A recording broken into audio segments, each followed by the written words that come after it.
Good evening. This is All India Radio. I am Valsa Williams and with me is Renu Kataria with the evening news.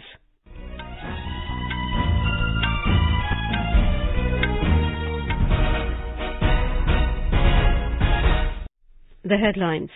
Yogi Adityanath elected leader of UP BJP Legislative Party to be sworn in as Chief Minister tomorrow.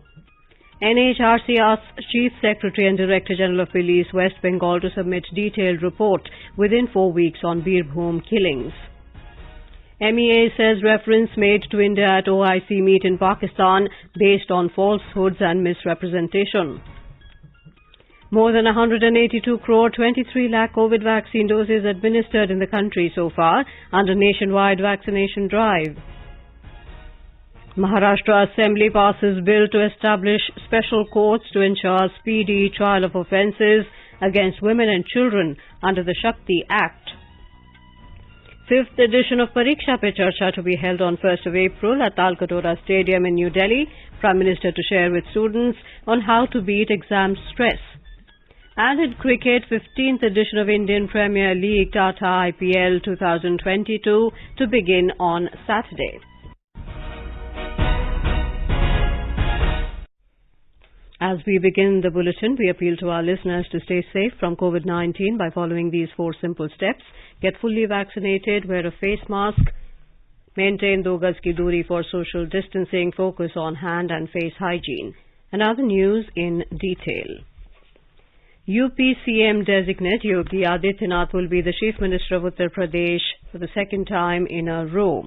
He has been elected as the leader of the UP BJP Legislative Party today in a meeting held in Lok Bhavan in Lucknow. He will be sworn in as the Chief Minister of the state tomorrow in a function at Ekana Stadium, Lucknow. Our correspondent reports that observers from the party, Union Home Minister Amit Shah, Union Minister Dharmendra Pradhan, senior BJP leaders Radha Mohan Singh and Raghuvar Das were present in the meeting.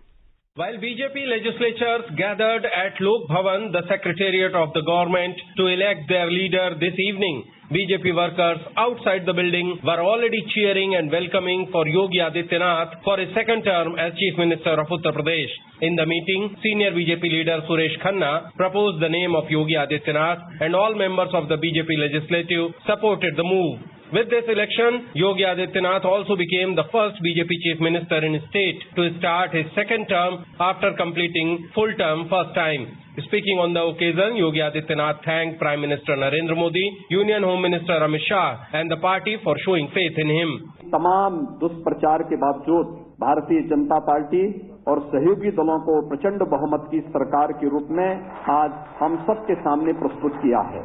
आदरणीय प्रधानमंत्री जी के नेतृत्व में प्रचंड बहुमत की इस नई सरकार गठन के लिए मुझे विधायक दल के नेता के रूप में आज यहाँ पर चुना गया है। He also thanked the people of his state for giving landslide victory to the party. Yogi Adityanath said that his government will work according to the Lok Kalyan Sankalp Patra of the party to serve the people of the state. Union Home Minister and observer for the party meet, Amit Shah said that BJP has written a history in his state today. आज हम सब के लिए बहुत आनंद का विषय है कि आज उत्तर प्रदेश विधानसभा का एक नया इतिहास लिखने का क्षण इसी सभागार के अंदर हो रहा है। 35 सालों से कभी भी एक पार्टी को दूसरी बार पूर्ण बहुमत नहीं मिला है। भारतीय जनता पार्टी अकेली एक ऐसी पार्टी है जिसने दोनों बार 2/3 से ज्यादा बहुमत के साथ जनता का समर्थन हासिल किया। Prior to the meeting, all observers attended the meeting of core committee at BJP headquarters. Sushil Chandra Tiwari, AIR News, Lucknow. In Odisha, polling for the urban local bodies was conducted smoothly. As per information, more than 65% voting was recorded. A total of 6,400 odd candidates are contesting for various seats in 3 municipal corporations, 47 municipalities and 59 notified area councils. Out of the total candidates, while more than 500 are vying for the post of chairperson and mayor, more than 5,800 aspirants are aiming for the posts of corporators and councillors. Over 190 platoons of the police force had been deployed across the state to ensure smooth conduct of the polls. Poll results will be declared on the 26th of this month. Government e-Marketplace GEM has attained an annual procurement of 1 lakh crore rupees within 2021-22. This represents a 160% growth compared to last financial year. Prime Minister Narendra Modi has expressed happiness over the GEM's achievement. In a tweet, Mr. Modi said this is a significant increase from previous years. He said the GEM platform is especially empowering micro, small and medium enterprises with 57% of order value coming from the MSME sector. GEM has provided the government procurement agencies an option to select MSME vendors for procurement, which has helped MSMEs to significantly increase their sales. Addressing media on the occasion, Prashant Kumar Singh, CEO, GEM said, since inception, the cumulative gross merchandise value reached 1 lakh crore rupees over 4.5 years on the 23rd of March 2021, whereas the gross merchandise value of GEM in the current financial year surpassed 1 lakh crore rupees in less than a year. Mr. Singh added that the portal had transformed public procurement in India by driving its 3 pillars: inclusion, usability and transparency, and efficiency and cost saving.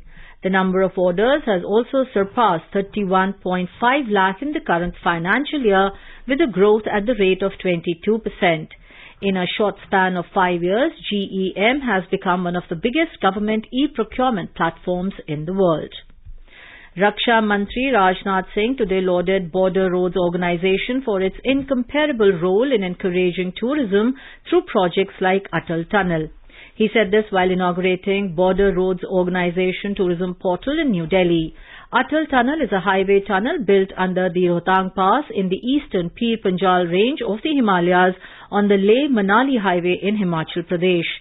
The minister commended the BRO for playing an incomparable role in promoting tourism in border areas. He made special mention of the setting up of BRO cafes at 75 places in far-flung areas, expressing confidence that these cafes will provide basic amenities to travellers, promote tourism in remote areas and strengthen the local economy. The Ministry of Defence has approved a list of 107 strategically important line replacement units and subsystems for indigenization under Atmanirbhar Bharat. The ministry said in a release that these would be indigenized in the coming years and would only be procured from Indian industry. Indigenization of these items will be taken up by Defence Public Sector Undertakings DPSUs under MAKE category. MAKE category aims to achieve self-reliance by involving greater participation of Indian industry. Projects involving design and development of equipment, systems, major platforms or upgrades by the industry can be taken up under this category. DPSUs will offer these identified LRUs, subsystems for industry-led design and development. This will be a great opportunity for the Indian industry to get integrated in the supply chains of manufacturing major defence platforms. India today said the statements and resolutions adopted in the meeting of the Organization of Islamic Cooperation OIC in Pakistan demonstrate both the irrelevance of the OIC as a body and role of Pakistan as its manipulator. Replying to media queries on references to India and the statements and resolutions adopted in the OIC meeting, External Affairs Ministry spokesperson Arindam Bagchi said references have been made to India that are based on falsehoods and misrepresentation. He stated that the absurdity of this body commenting on the treatment of minorities, that too at the instance of a serial violator of human rights like Pakistan, is evident. The spokesperson added that nations and governments that associate themselves with such exercises should realize the impact it has on their reputation. NATO has said that the military alliance is stepping up its defences against chemical and nuclear weapons as concern mounts that Russia might use such weapons in Ukraine. NATO Secretary General Jens Stoltenberg told reporters after meeting in Brussels that alliance leaders agreed at their summit today to send equipment to Ukraine to help protect it against a chemical weapons attack. But Stoltenberg said the 30 NATO allies are boosting their own preparedness and readiness. The leaders also agreed to deploy 4 new battle groups, which usually number from 1,000 to 1,500 troops, to Slovakia, Hungary, Romania and Bulgaria. 4 other battle groups are stationed in the Baltic states and Poland. 9 states have withdrawn general consent to the CBI to investigate cases. They include West Bengal, Maharashtra, Rajasthan, Kerala and Punjab.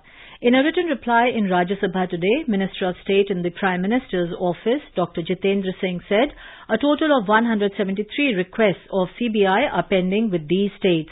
He said a maximum 132 requests of CBI are pending for consent in Maharashtra only. He said permissions have been granted in 101 CBI cases by 9 states from 2019 to February this year.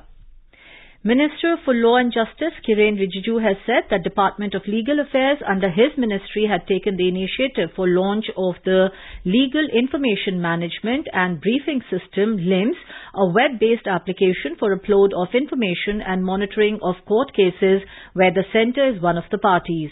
In a written reply in Rajya Sabha today, Mr. Rijiju said it is an innovative and easy-to-access online tool which is available 24/7 to all stakeholders like government officials, department users, nodal officers and others. He said LIMS version 2 is an upgraded version of LIMS developed by NIC.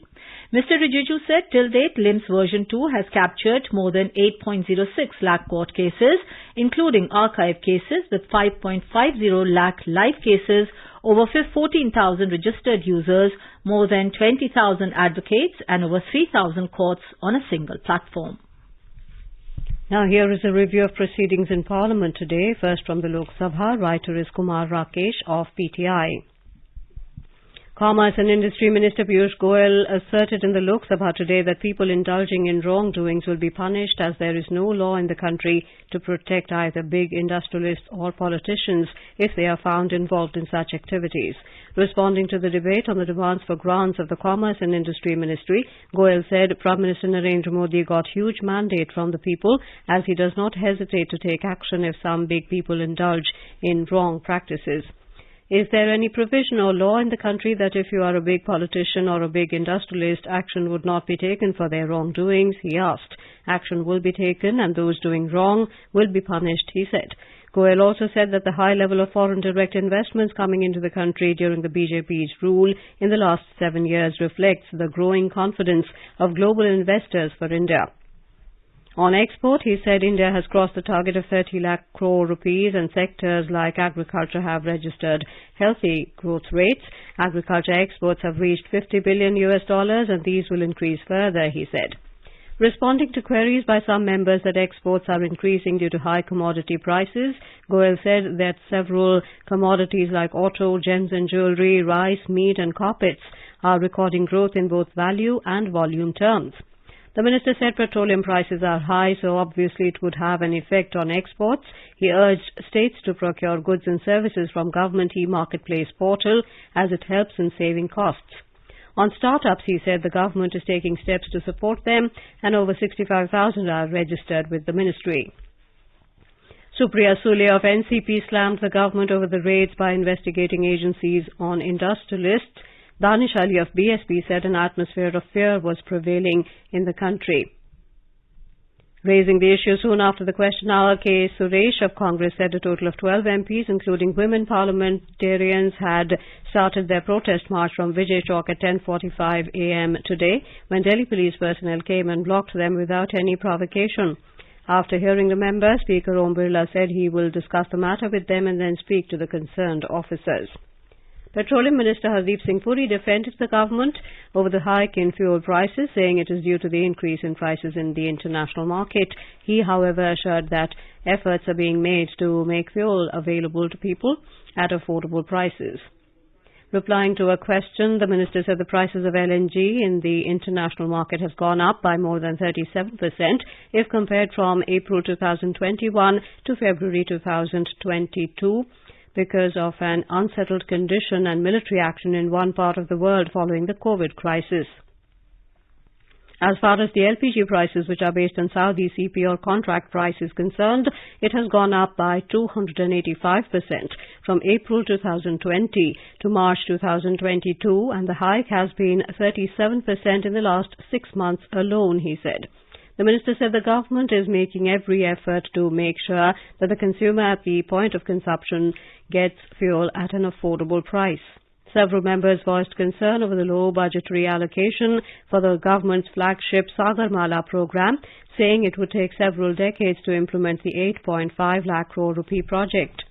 Dilip Saikia of BJP listed out the achievements of the government, saying that India's ranking in trading across borders improved from 132 in 2014 to 68 in 2020. Initiating the debate, T.N. Prathapan of Congress wanted the government to make timely interventions to ensure the release of fishermen detained by countries such as Pakistan, Indonesia, Sri Lanka and Seychelles. And now a review of proceedings in the Rajya Sabha. Writer is Rajesh Ahuja of UNI. After witnessing disruption over the last 2 days on the issue of hike in prices of cooking gas and edible oil, the proceedings of the Rajya Sabha began on a smooth note. After laying of papers, Chairman M. Venkaiah Naidu said that notices received from several members under Rule 267 on hike in prices of cooking gas and edible oil have not been admitted. During zero hour, Mallikarjun Kharge of the Congress raised the issue of medical colleges and other institutions in Gulbarga not getting funding from the ESI. K.C. Venugopal of Congress alleged that Delhi police manhandled him and some other members near Vijay Chowk while they were returning after attending a demonstration. Chairman M. Venkaiah Naidu asked Mr. Venugopal to send a detailed note regarding the incident. GVL Narasimha Rao of the BJP pleaded for sanction of Rs 20 lakh to self-help groups of women with guarantee.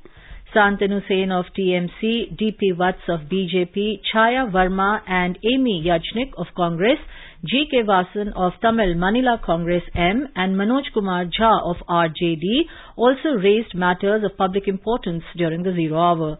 After the zero hour mentions, the chairman called for special mentions. During the question hour, Minister of State for Home Affairs G. Kishan Reddy, in reply to a question, said that 1.42 lakh tourists visited Jammu and Kashmir last month. Minister of State for Youth Affairs and Sports Pramanik Nishit, in reply to a question, said that maximum medal winners in international sporting events come from rural areas. He said that government has set goal of setting up 1,000 Khelo India centres across the country.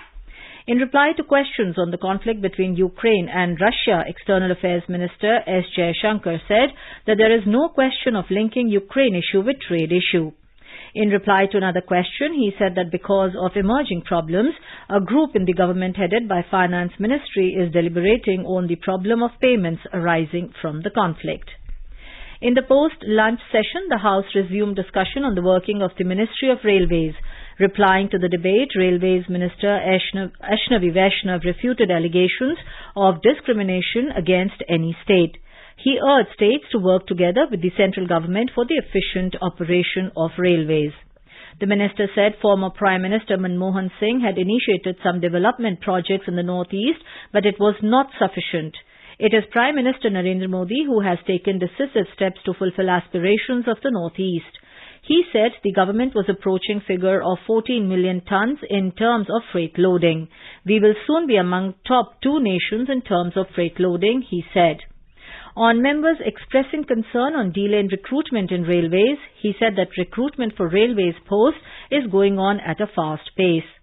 On criticism of doing away with a separate railways budget, he said subsuming railways in the general budget has improved efficiency of railways. Derek O'Brien of TMC criticized the move to subsume the railways budget in the general budget. K. Ravindra Kumar of TDP called for urgently filling up vacancies in the railways. Jawahar Sirkar of TMC said that suburban trains have been neglected in the railways budget. Harshvardhan Singh Dungarpur of the BJP welcomed bringing 2,000 km under the Kavach scheme for augmenting safety. He also welcomed move to announce 400 Vande Bharat trains for better efficiency and passenger riding comfort. Virendra Prasad Baisha of the AGP welcomed the increase in allocation in the budget for Northeast. Rambhai Harjibhai Mukaria of the BJP said that announcement of 400 Vande Bharat trains was a step in re-illusing dream of Atmanirbhar Bharat. Rupa Ganguly of the BJP said that the present government was taking steps to restore the historic heritage of the railways. Minister for Social Justice and Empowerment Ramdas Athavale welcomed the government move to start bullet trains and suggested that bullet trains were started between Mumbai and Delhi and between Mumbai and Kerala. And that's all in the Parliament Review. You are listening to the evening news on All India Radio. For quick news updates round the clock, follow us on our Twitter handle at AIR News Alerts. Showcase your talent and win exciting cash prizes and merchandise. Participate now in the Election Commission of India's National Voter Awareness Contest. Log on to voterawarenesscontest.in to participate in the poster, song, video, slogan and quiz contest. Send your entries to voter-contest@eci.gov.in before 31st March. अपने business को बढ़ाने के लिए लीजिए आकाशवाणी का सहयोग और दीजिए उसे बुलंदियों के पंख। आपका बिजनेस लोकल है या राष्ट्रीय, आकाशवाणी देती है उपभोक्ताओं तक पहुंचने का हर विकल्प। और अब तो आप घर, दफ्तर या दुकान पर बैठे बैठे कर सकते हैं आकाशवाणी के किसी भी केंद्र के लिए विज्ञापनों की बुकिंग। आकाशवाणी के विभिन्न चैनलों पर विज्ञापन देना सुलभ और सस्ता। बुकिंग है तो संपर्क करें 8700014242 पर। 8700014242। Welcome back. The Maharashtra Assembly has unanimously passed a bill that aims to establish special courts to ensure speedy trial of offences against women and children under the Shakti Act. State Home Minister Dilip Walse Patil tabled the bill titled the Maharashtra Exclusive Special Courts for Certain Offences Against Women and Children under Shakti Law 2020 in the House. The 5th edition of Pariksha Pe Charcha is going to be held on the 1st of April this year at Talkatoora Stadium in New Delhi. The Education Ministry said Prime Minister Narendra Modi will interact with students and share his insights on how to beat exam stress. Pariksha Pe Charcha is an interactive program wherein students, parents and teachers from India and overseas interact with the Prime Minister to discuss and overcome the stress emerging out of examinations in order to celebrate life as an utsav. School students of classes 9th to 12th, teachers and parents will be selected through an online competition for the program. Health and Family Welfare Minister Dr. Mansukh Mandavia has said that the collective efforts of the people will play a key role in eliminating TB much before the Sustainable Development Goal of 2030. Mr. Mandavia said this while inaugurating the Step Up to End TB World TB Day Summit at Vigyan Bhavan in New Delhi today. He said TB eradication program of the government is going on at a fast pace and the central government is committed for TB elimination by 2025. Union Minister Dr. Jitendra Singh, while addressing the event, announced the launch of Dare to Erase TB program, which will be based on Indian data and formation of a genome sequencing consortium for whole genome sequencing TB surveillance. India's COVID vaccination coverage has crossed 182 crore 51 lakh so far. More than 26 lakh vaccine doses were administered today. More than 88 lakh vaccine doses have been administered to 12 to 14 years age group so far. Over 2.22 crore precaution doses have been administered so far to the identified categories of beneficiaries, including healthcare workers and frontline workers. Prime Minister Narendra Modi will share his thoughts with the people in the country and abroad in the Mann Ki Baat program on All India Radio at 11 a.m. on the 27th of this month. It will be the 87th episode of the monthly radio program. People can share their ideas and suggestions on MyGov, the Namo app, or dial 1-800-11-7800 and record their message on it. The phone lines will remain open till tomorrow. Prime Minister Narendra Modi met a delegation of Sikh intellectuals in Delhi today. Talking to media after the meeting, members of the delegation praised the Prime Minister for his concern towards the Sikh community and initiatives for them. Namanjeet Kaur Sandhu, member expert panel, National Commission for Women, said the drug menace in Punjab was extensively discussed. A very important thing which we discussed today was the drug issue in Punjab. Now we see more of youth, even from enriched environments, from families which are doing very well socioeconomically, they're also getting into drugs. So sir was interested in making us read more into the topic, explore more about the issue and raise concerns about such things at a larger level. KBS Sidhu, a retired IAF officer, said every Sikh and Indian should work together with the Modi government for the upliftment of their community. Prime Minister Narendra Modi met the Divyang painter Ayush Kundal in New Delhi today. In a tweet, Mr. Modi said meeting Ayush Kundal is an unforgettable moment for him. He also urged people to see the paintings of the Divyang artist. Mr. Kundal suffers from a cerebral palsy in 80% of his body and pains with his feet. He has won the first prize by displaying his paintings in various exhibitions at Indore.